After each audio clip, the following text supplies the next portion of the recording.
What's up, ladies and gentlemen? How we doing? Hope you're having a fantastic day so far. Fantastic week. I just put up a poll on my Instagram if you wanted a video on how to set goals or how to find an agent, and the how to set goals got the most votes. So today's video is going to be on how to set goals as an athlete. And next week, I'll cover the best way to find an agent.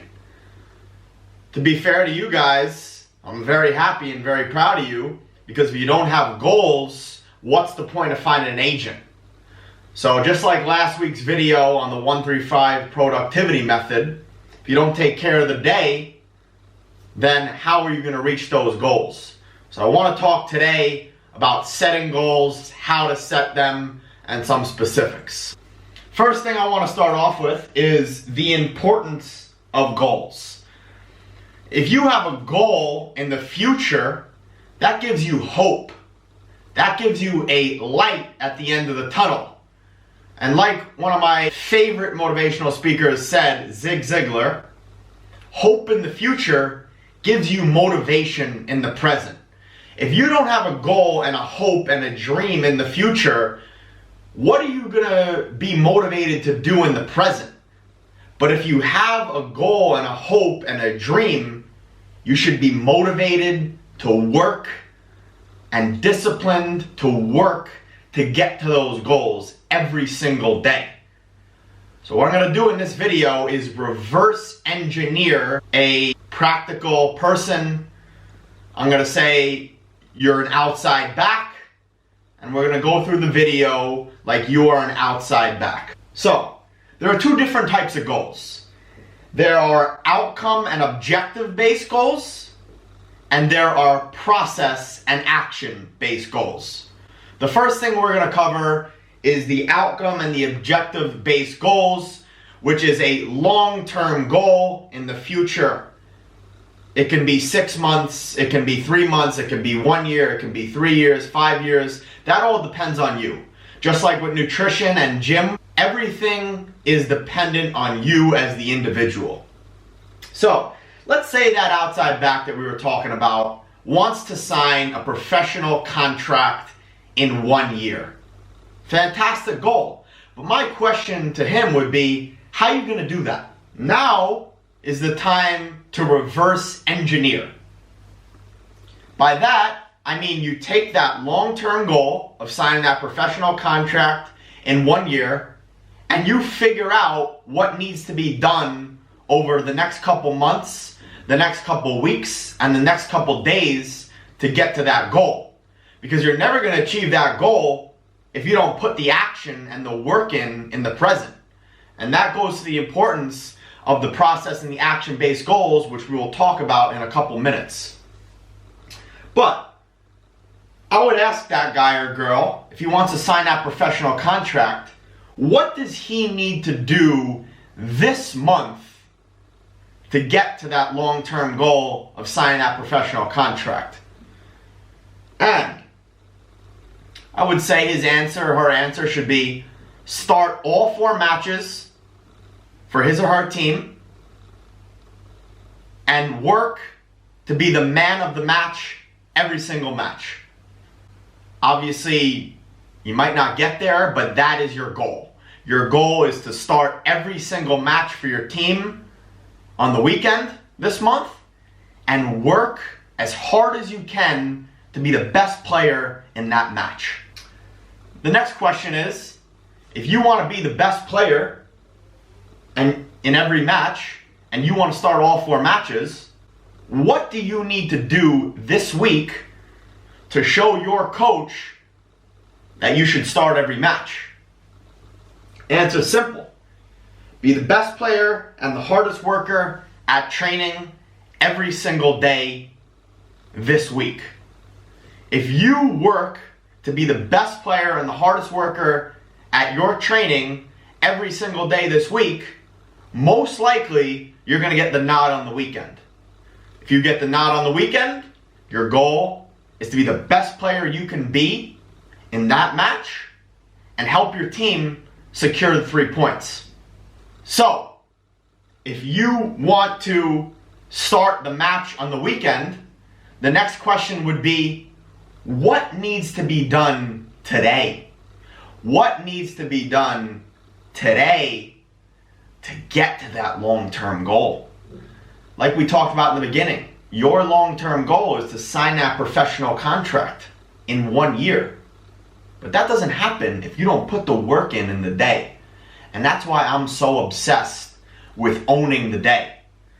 I made a video that all you really enjoyed. I'll put a link in the description of the 1-3-5 productivity method. It's a method that I use, that I learned from my mentor, Jordan Syatt. And it's something that I do and have done for the past couple months that has really changed my life.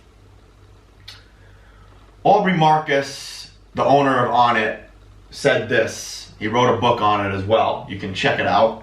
Own your day, own your life. And I'm obsessed with that quote, man. I'm so obsessed with that quote because if you own today, if you tick the boxes on that 1-3-5 productivity method, and you know what you need to get done, you lay out that blueprint in the beginning of the day, and you tick every single box.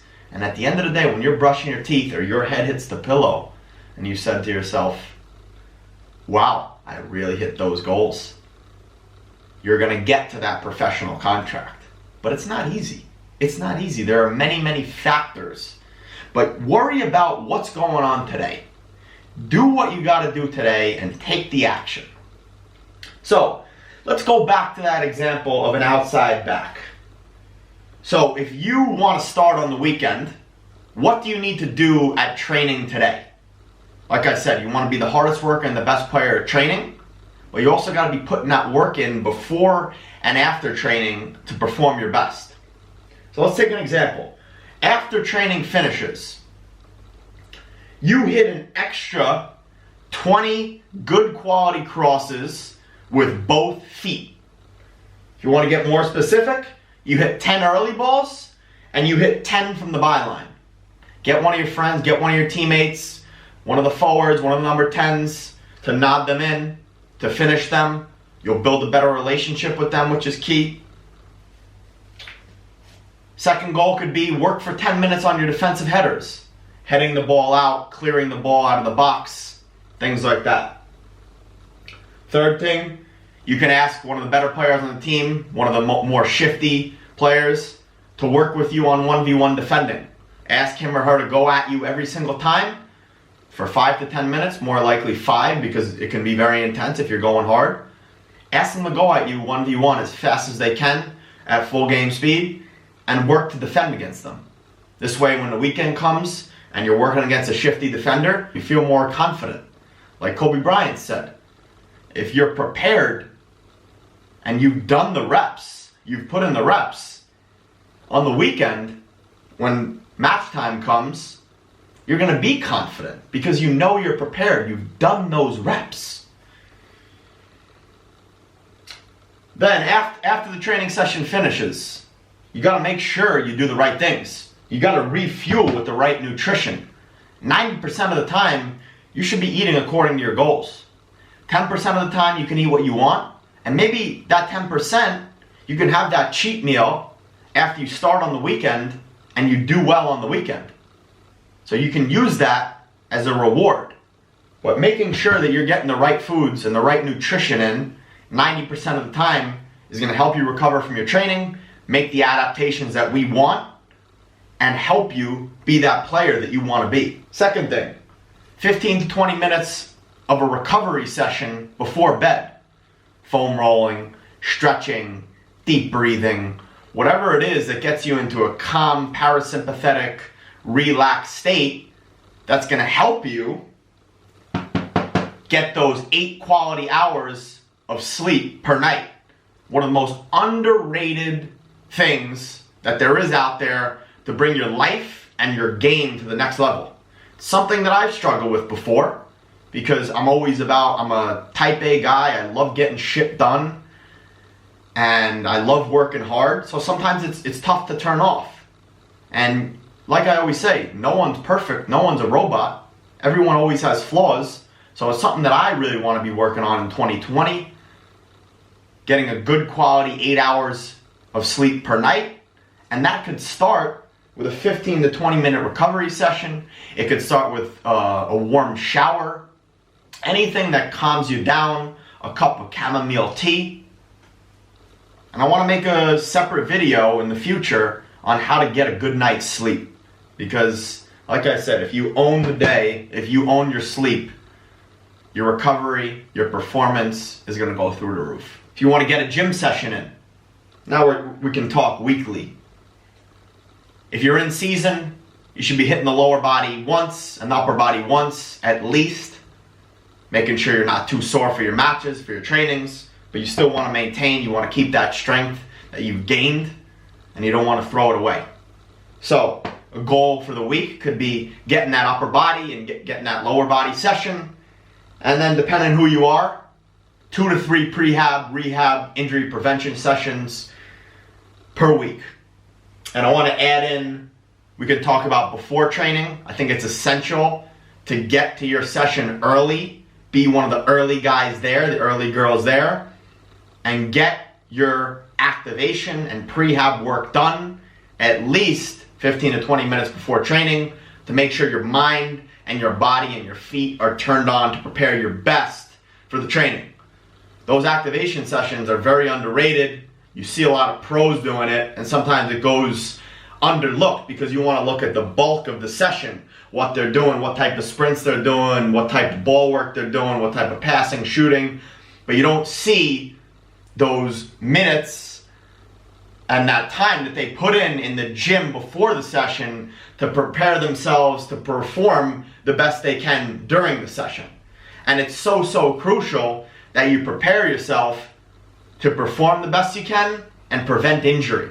Because like I always talk about, you can do as much performance enhancement as you want and optimize your performance as much as you want, but if you get injured, what does that performance enhancement do for you?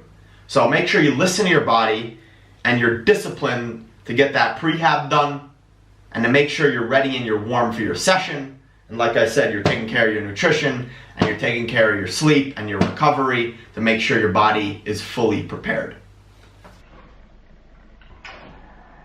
So that's the video. It's very simple, but you gotta be disciplined and you gotta go through with it.